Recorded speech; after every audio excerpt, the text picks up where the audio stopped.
Party Congress കഴിഞ്ഞാൽ പ്രതിരോധ Congress, party Congress കഴിഞ്ഞാൽ CPM സംബന്ധിച്ചിടത്തോളം ഇനി വരാൻ പോകുന്നത് പ്രതിരോധ കോൺഗ്രസ് ആണ്. പ്രതിരോധിച്ച് ന്യായീകരണ ക്യാപ്സ്യൂളുകൾ ഇറക്കി CPM ഒരു വഴിക്കാകും. ആരാകും സെക്രട്ടറി? ചർച്ച തുടരുന്നു. ആരാകും സെക്രട്ടറി? എനിക്ക് തോന്നുന്നു മറ്റന്നാൾ പാർട്ടി കോൺഗ്രസ് കഴിയുമ്പോഴത്തേക്ക് നമുക്ക് അറിയാൻ പറ്റും ആരാകും പുതിയ പാർട്ടി സെക്രട്ടറി. സാധ്യത കൽപ്പിക്കുന്നത് MA ബേബിക്കാണ്. MA ബേബിയെ ഒരു തരത്തിലും പാർട്ടി സെക്രട്ടറി ആക്കരുത് എന്ന് കാരണഭൂതം നേരത്തെ തീരുമാനിച്ചിരുന്നതാണ്. പക്ഷേ കയ്യിന്നാകെ പോയി. കാരണം പിണറായി വിജയനെ സംബന്ധിച്ചിടത്തോളം പിണറായി വിജയന്റെ ആഗ്രഹം ബൃന്ദ കാരാട്ടിനെ പാർട്ടി സെക്രട്ടറി ആക്കണമെന്നായിരുന്നു. ബൃന്ദ കാരാട്ടിന് പ്രായപരിധി കഴിഞ്ഞു. പക്ഷെ തനിക്ക്, അതായത് പിണറായി വിജയന് പ്രായപരിധി കൂട്ടിക്കൊടുത്ത പോലെ ബൃന്ദ കാരാട്ടിനും പ്രായപരിധി കൂട്ടിക്കൊടുത്തിട്ട് ബൃന്ദ കാരാട്ടിനെ പാർട്ടിയുടെ ജനറൽ സെക്രട്ടറി ആക്കുക എന്നുള്ളതായിരുന്നു പിണറായി വിജയന്റെ ഒരു ഇംഗീതം. കാരണം ബൃന്ദ കാരാട്ട് ഏതാണ്ട് പിണറായി വിജയന്റെ എല്ലാവിധ തോന്നിയാസങ്ങൾക്കും കൂട്ടു നിൽക്കുന്ന ആളാണ് പ്രകാശ് കാരാട്ടും. അപ്പോൾ പ്രകാശ് കാരാട്ടും ആഗ്രഹം തന്നെയായിരുന്നു ഭാര്യ ആയിക്കോട്ടെ, താൻ ആയി കഴിഞ്ഞു, ഇനി ഭാര്യയും പാർട്ടിയുടെ ദേശീയ ജനറൽ സെക്രട്ടറി ആയിക്കോട്ടെ എന്ന് പ്രകാശ് കാരാട്ടും കരുതി. പക്ഷേ നേരത്തെ തന്നെ പിണറായി യഥാർത്ഥത്തിൽ മറ്റൊരു ഏറ്റവും പ്രധാനപ്പെട്ട കാര്യമാണ് നിങ്ങൾക്ക്, അതായത് CMRL നിന്ന് ഈ കേസ് ഉണ്ടല്ലോ, അതായത് SFIO അന്വേഷണം നടക്കുന്നുണ്ടെന്നും SFIO റിപ്പോർട്ട് സമർപ്പിച്ചുവെന്നും ഏത് നിമിഷവും വീണാ വിജയനും പിണറായി വിജയനും പ്രതിക്കൂട്ടിലാകുമെന്നും ജയിലിലേക്ക് പോകുമെന്നും നമ്മളെക്കാളൊക്കെ കൂടുതലായി ഇവിടുത്തെ പാർട്ടി നേതാക്കന്മാർക്ക് അറിയാമായിരുന്നു. MV ഗോവിന്ദൻ അറിയാം, MA ബേബിക്ക് അറിയാം, KN ബാലഗോപാലിന് അറിയാം, KK ശൈലജ ടീച്ചർക്ക് അറിയാം, ഐസക്കിന് അറിയാം, ഡോക്ടർ തോമസ് ഐസക്കിന് അറിയാം. ഇവർക്കൊക്കെ അറിയാമായിരുന്നു. ഇവരൊക്കെ യഥാർത്ഥത്തിൽ ഭയപ്പെടുന്നത് പിണറായി വിജയൻ മൂന്നാം വട്ടവും കൂടി അധികാരത്തിലെത്തി കഴിഞ്ഞാൽ പാർട്ടി ഏതായാലും നശിക്കുന്നതിന് മുമ്പ് ഇത് മരുമോന് ഏൽപ്പിച്ചു കൊടുക്കും, അല്ലെങ്കിൽ മുഹമ്മദ് റിയാസിനെ മുഖ്യമന്ത്രിയാക്കാനുള്ള ഒരു ഗൂഢശ്രമത്തിന്റെ ഭാഗമാണ് പിണറായി നടത്തുന്ന ഈ കാര്യങ്ങളെല്ലാം എന്ന് വളരെ കൃത്യമായി നിങ്ങൾക്കൊക്കെ അറിയാവുന്നതിനേക്കാൾ അങ്ങേപ്പുറം അറിയാവുന്ന ആളുകളാണ് ശൈലജ ടീച്ചറും ഐസക്കും KN ബാലഗോപാലും നമ്മുടെ ബ്രിട്ടാസ് ഉൾപ്പെടെ ഇതൊക്കെ ഇപ്പൊ എല്ലാവരും പിണറായി വിരുദ്ധ ചേരിയാണ്. ഇപ്പൊ യഥാർത്ഥത്തിൽ കേരളത്തിലെ CPM എന്ന് പറഞ്ഞാൽ പിണറായിയും മകളും മരുമോനും ഒരു ഭാഗത്തും, പിന്നെ ഈ AK ബാലനും ശ്രീമതി ടീച്ചർക്ക് പോലുള്ള കുറച്ച് ആൾക്കാരൊക്കെ ഉണ്ട് കേട്ടോ, അതൊക്കെ ഒരു ഭാഗത്തും, മറുഭാഗത്ത് ഡോക്ടർ തോമസ് ഐസക് ഉണ്ട്, KN ബാലഗോപാൽ ഉണ്ട്, ജോൺ ബ്രിട്ടാസ് ഉണ്ട്, ശൈലജ ടീച്ചർ ഉണ്ട്. ഇവരൊക്കെ MA ബേബി ജനറൽ സെക്രട്ടറി ആവണമെന്ന് ആഗ്രഹിക്കുന്ന ആൾക്കാരാണ്. MA ബേബി ജനറൽ സെക്രട്ടറി ആയി കഴിഞ്ഞാൽ പിണറായി വിജയന്റെ എല്ലാ അടപ്പും തെറിയും. കാരണം ഇവരൊക്കെ കാത്തിരിക്കുകയാണ്. അങ്ങനെയാണല്ലോ ഈ അതിശക്തന്മാരായ ആൾക്കാർ വരുമ്പോൾ ഈ ശത്രുക്കളൊന്ന് പിന്നോട്ട് മടങ്ങും. എന്നിട്ട് എപ്പോഴാണോ അവർക്ക് ഒരു ദൗർബല്യം ഉണ്ടാകുന്നത് അപ്പോഴാണ് അടിക്കുക. പിണറായി വിജയനെ അടിക്കാൻ വേണ്ടി തയ്യാറായി നിൽക്കുകയാണ് എതിർ ഗ്രൂപ്പ്. നിങ്ങൾക്ക് കാത്തിരുന്ന് കാണാം, 2 ദിവസം കഴിയട്ടെ. MA ബേബി അതിനാണ് സാധ്യത എന്ന് പറയുന്നത്. ധാവളയുണ്ട് മറ്റൊരു സാധ്യത. ഏതായാലും MA ബേബി ആണ് ജനറൽ സെക്രട്ടറി എങ്കിൽ തീർന്നു, പിണറായി വിജയൻ തീർന്നു, മരുമോൻ തീർന്നു. ഒരു പക്ഷേ കേരളത്തിലെ CPM ചിലപ്പോൾ രക്ഷപ്പെട്ടേക്കും. G ശക്തിധരൻ പറയുന്നത് പരമാവധി 10 വർഷം മാത്രമേ കേരളത്തിലല്ല ഇന്ത്യയിൽ CPM-ന് ഇനി ഇന്ത്യയിലെ CPM എന്ന് പറഞ്ഞാൽ കേരളത്തിലെ CPM ആണല്ലോ.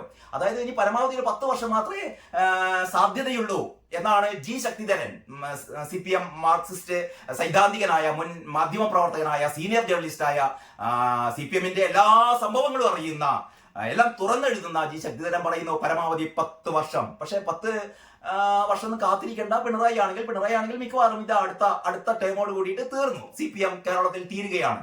പക്ഷേ ഇങ്ങനെ ഒരു പാർട്ടിയിൽ പിണറായി വിജയനെതിരായ ഒരു ഗ്രൂപ്പ് രൂപപ്പെടുകയും പിണറായി വിജയനെ ഇവിടെ നിന്ന് നിഷ്കാസിതനാക്കുകയും ചെയ്താൽ ഒരു പക്ഷേ കുറച്ചുകൂടി പാർട്ടി മുന്നോട്ട് പോയേക്കാം. ഏതായാലും അങ്ങനെയൊക്കെ സംഭവിക്കട്ടെ എന്ന് നമുക്ക് ആഗ്രഹിക്കാം. അത്രയേ നമുക്ക് ചെയ്യാൻ പറ്റുള്ളൂ. അങ്ങനെ ഗോകുലം ഗോപാലൻ എന്ന് പറയുന്ന ചിട്ടിക്കമ്പനി മുതലാളിയുടെ ചിട്ടിക്കമ്പനി എപ്പോൾ പൊട്ടി എന്നുള്ള വാർത്തകൾക്കായി നമുക്ക് കാത്തിരിക്കാം. വിനാശകാലേ വിപരീത ബുദ്ധി. ഇതിന്റെ ഉള്ളിലെ പേജിൽ, അതായത് മലയാള മനോരമയുടെ എഡിറ്റോറിയൽ ഇന്ന് ജബൽപൂരിലെ ജബൽപൂരിലെ സംഭവമാണ്. ജബൽപൂർ ഇപ്പൊ അതാണല്ലോ, സുരേഷ് ഗോപിനോട് കഴിഞ്ഞ ദിവസം പത്രക്കാരൊക്കെ ചോദിച്ചു. സുരേഷ് ഗോപി ആകെ ചൂടായി വർത്തമാനം പറഞ്ഞു. സുരേഷ് ഗോപിക്കെതിരെ ഉന്നയിക്കുന്നതാണ്. സുരേഷ് ഗോപി പത്രക്കാരൊന്നും അടുത്തേക്കൊന്നും വരരുത് പറയുന്നത്. സുരേഷ് ഗോപി എറണാകുളം ഗസ്റ്റ് ഹൗസിലുണ്ട്. ഈ ഭാഗത്തേക്കൊന്നും പത്രക്കാരെ കയറ്റി വിടരുതെന്നൊക്കെ പറയുന്നത്. അപ്പം കേന്ദ്രമന്ത്രി പത്രക്കാരെ ഭയന്നുപോയി എന്നൊക്കെ പറഞ്ഞിട്ടാണ് ഇപ്പോൾ വാർത്തകൾ കേട്ടോ. കാരണം ജബൽപൂരിൽ ക്രൈസ്തവർക്ക് നേരെ വേട്ട എന്നൊക്കെയാണ് പറയുന്നത്. അതിനെ സംബന്ധിച്ച് പ്രത്യേകിച്ചും മലയാള മനോരമയ്ക്ക് ക്രൈസ്തവരോടുള്ള ഒരു സോഫ്റ്റ് കോർണർ ഉണ്ട്.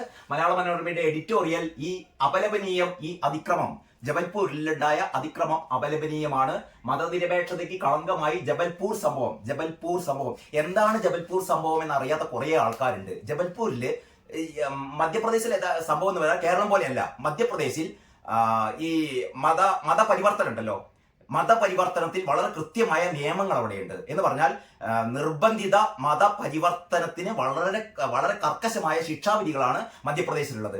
അപ്പോൾ അവിടെ അതായത് ഒരാൾക്ക് മതം ആർക്കും മാറാം, അങ്ങനെയാണല്ലോ നമ്മുടെ ഭരണഘടന നമുക്ക് നൽകുന്ന നമ്മുടെ സ്വാതന്ത്ര്യമാണ്. ഏതൊരാൾക്കും ഏത് മതവും സ്വീകരിക്കാം.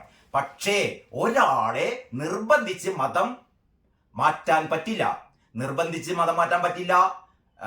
ചതിയിൽപ്പെടുത്തി മതം മാറ്റാൻ പറ്റില്ല, പ്രലോഭിപ്പിച്ച് മതം മാറ്റാൻ പറ്റില്ല, ഭീഷണിപ്പെടുത്തി മതം മാറ്റാൻ പറ്റില്ല. ഒരാൾക്ക് സ്വയം തോന്നിയിട്ട് അയാൾക്ക് മതം മാറാം. അത് തന്നെ പെട്ടെന്ന് നാളെ പോയി കണ്ട ഒരു മതത്തിലേക്ക് മാറാൻ പറ്റില്ല. അത് നേരത്തെ തന്നെ ജില്ലാ മജിസ്ട്രേറ്റിന്റെ മുന്നിൽ ഒരു 6 മാസം മുമ്പ് ഒരു പ്രത്യേക ഒരു സാക്ഷ്യപത്രം, സമ്മതപത്രം കൊടുക്കണം. ഞാൻ ഇന്ന മതത്തിലുള്ള ആളാണ്, ഞാൻ ഇന്ന മതത്തിലേക്ക് മാറാൻ വേണ്ടി പോവുകയാണെന്ന് പറഞ്ഞിട്ട് 6 മാസത്തിന് ശേഷം മാത്രമേ മതം മാറാൻ പറ്റുകയുള്ളൂ. അപ്പോൾ ആർക്ക് വേണമെങ്കിലും മതം മാറാം അവിടെ. പക്ഷേ ജബൽപൂരിൽ സംഭവിച്ചത്, അത് 2 വേർഷൻ ഉണ്ട്.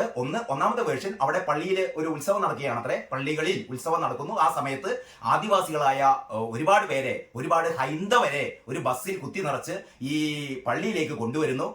അവരുടെ ID കാർഡൊക്കെ ചില ഹൈന്ദവ സംഘടനകൾ നോക്കിയപ്പോൾ അത് മുഴുവൻ അവർ ഹൈന്ദവരാണ്. അപ്പൊ ഈ ഹൈന്ദവരെ പള്ളിയിലേക്ക് കൊണ്ടുവരുന്നത് നിർബന്ധിച്ച് മതം മാറ്റാനാണ് എന്നുള്ളതിന്റെ പേരിലാണ് അവർ ക്ഷുഭിതരാകുന്നത്, ആൾക്കൂട്ടം വരുന്നത്. അപ്പോഴാണ് 2 പുരോഹിതന്മാർ വരുന്നത്. സ്വാഭാവികമായും അതിലേതൊരു പുരോഹിതൻ, ഈ ലോഹ്യനിട്ട പുരോഹിതനല്ല കേട്ടോ, പുരോഹിതനാണെന്ന് കണ്ടാൽ അറിയില്ല. ഇനിയിപ്പോ ആരെയാണെങ്കിലും അങ്ങനെ ആക്രമിക്കാൻ പാടില്ല. ഏതൊരു സ്ത്രീയാണ് ആദ്യം പോയി കണ്ട് അടിച്ചത്. ഈ പറയുന്ന ഈ മതപരിവർത്തനത്തിന് കൊണ്ടുവന്ന ആൾക്കാരെ സംരക്ഷിക്കാൻ വേണ്ടിയിട്ട് വന്ന ആ വിഭാഗത്തിൽപ്പെട്ട, പള്ളിയുടെ വിഭാഗത്തിൽപ്പെട്ട ഒരാളെ ഒരു സ്ത്രീ കയറി അടിച്ചു അത്രേ. അത് അടിച്ചത് ഒരു പുരോഹിതനെയാണ് എന്നാണ് പറയപ്പെടുന്നത്. ഇതാണ് ഒരു വേർഷൻ. മറ്റൊന്ന് അതല്ലാതെ തന്നെ, അത് അങ്ങനെ മതപരിവർത്തനത്തിന് വേണ്ടി വന്നു എന്നല്ല, സാധാരണ ക്രൈസ്തവർ തന്നെയാണ് വന്നത്. അപ്പോ ഈ നമ്മുടെ ഹൈന്ദവ ചില സംഘടനകൾ, ചില തീവ്ര ഹൈന്ദവ സംഘടനകൾ പ്രശ്നമുണ്ടാക്കിയതാണ് തുടങ്ങിയ 2 രീതിയിലുള്ള പ്രശ്നങ്ങൾ അവിടെയുണ്ട്. ക്രൈം അവിടെ എന്തായാലും നടന്നിട്ടുണ്ട്. അവിടെ ഒരു സംഘർഷം ഉണ്ടായിട്ടുണ്ട്, അടിച്ചിട്ടുണ്ട്. അത്തരത്തിൽപ്പെട്ട ഒരു സംഭവം വരുമ്പോൾ സ്വാഭാവികമായും പോലീസ് കേസെടുക്കും, പോലീസ് അന്വേഷിക്കും. അവിടെ അതാണ് നടന്നത്. അതല്ലാതെ അവിടെ ആരെങ്കിലും വെട്ടിക്കൊല്ലുകയോ അങ്ങനെയൊന്നും ചെയ്തിട്ടില്ല. അവിടെ യഥാർത്ഥത്തിൽ നിർബന്ധിച്ച് മതം മാറ്റാൻ പാടില്ല, പ്രത്യേക നിയമം അവിടെയുണ്ട്. അങ്ങനെയൊക്കെ നിലനിൽക്കെയാണ് ഒരു കൂട്ടം ആൾക്കാരെ ബസ്സിൽ കൊണ്ടുവന്ന് മതം മാറ്റാൻ ശ്രമിച്ചത് എന്നുള്ളതിന്റെ പേരിലാണ് അവിടെ അത്തരത്തിലുള്ള ഒരു അതിക്രമം നടന്നത് എന്നാണ് ഞാൻ മനസ്സിലാക്കുന്നത്. ആ രീതിയിൽ ഉള്ള ഒരു സംഭവമാണ്. ഇനി അതല്ലെങ്കിൽ തന്നെയും അവിടെ ഒരു ക്രമപ്രശ്നം ഉണ്ടായി. ഈ ക്രമപ്രശ്നത്തിൽ പോലീസ് കേസെടുത്തിട്ടുണ്ട്, അവിടെ അന്വേഷണം നടക്കുന്നുണ്ട്. അതിന്റെ പേരിൽ ജബൽപൂരിൽ എന്തോ ഭയങ്കര സംഭവം നടത്തുന്നുണ്ട്. ജബൽപൂരിൽ ക്രൈസ്തവരെ മുഴുവൻ എന്താ അടിച്ചു ഓടിക്കുന്നു. അപ്പോൾ നമ്മൾ ജബൽപൂരിൽ എന്താ നേരത്തെ പറഞ്ഞിരുന്നല്ലോ, മണിപ്പൂരിൽ ഇതാ ക്രൈസ്തവ ദേവാലയങ്ങളൊക്കെ അഗ്നിക്കിരയാക്കുന്നു, മണിപ്പൂരിൽ ഇതാ ക്രിസ്ത്യാനികളെ മുഴുവൻ അടിച്ചു ഓടിക്കുന്നു. അതായത് ഇവിടെ ക്രിസ്ത്യാനികളുടെ വോട്ട് BJPക്ക് പോകരുത്. കേരളത്തിൽ ക്രിസ്ത്യാനികളുടെ വോട്ട് ഇപ്പോൾ ക്രിസ്ത്യാനികൾ മുഴുവൻ BJPയുടെ കൂടെയാണ്. മുനമ്പത്തില് CPM-ഉം കോൺഗ്രസും ക്രിസ്ത്യാനികളെ കൈവിട്ടു. മുനമ്പത്തെ 600ഓളം പാവപ്പെട്ട കുടുംബങ്ങൾ, 600ഓളം പേർ കുടിയിറക്ക ഭീഷണിയിൽ വന്നപ്പോൾ അവരെ അവിടെ നിന്ന് രക്ഷപ്പെടുത്തിയത് ഈ പറയുന്ന വഖഫ് ഭേദഗതി ബിൽ അവതരിപ്പിച്ച് അതിലൂടെയാണ് അവർ രക്ഷപ്പെടാൻ പോകുന്നത്. പക്ഷെ കോൺഗ്രസുകാരും CPM-കാരും ആ ബില്ലിനെതിരെ വോട്ട് ചെയ്തിട്ട് ഇവരെ ഈ 600ഓളം കുടുംബങ്ങളൊന്നും അവർക്ക് വേണ്ട. അവർക്ക് വേണ്ടത് വോട്ട് മാത്രം മതി. ആരുടെ വോട്ട് മാത്രം മതി? മുസ്ലിങ്ങളുടെ വോട്ട് മാത്രം മതി. ഈ രീതിയിലുള്ള ഒരു മനോഭാവമാണ് അപ്പോൾ ഇവിടെ സംഭവിച്ചുകൊണ്ടിരിക്കുന്നത്. ഏറ്റവും പ്രധാനമായി ഈ ജബൽപൂരിൽ നടന്നുകൊണ്ടിരിക്കുന്ന സംഭവം എന്ത് തന്നെയാണെങ്കിലും അത് അപലപനീയമാണ്. അവിടെ ഒരു തരത്തിലും ഇനി അത്തരത്തിലുള്ള മതപരിവർത്തനം നടത്തിയാൽ തന്നെ പോയി അടിക്കാനൊന്നും പാടില്ല. അതിന് കൃത്യമായ നിയമ സംവിധാനങ്ങൾ അവിടെയുണ്ട്. അപ്പോൾ അതാണ് ജബൽപൂരിൽ സംഭവിച്ചത്. അതാണ് മനോരമയുടെ എഡിറ്റോറിയൽ.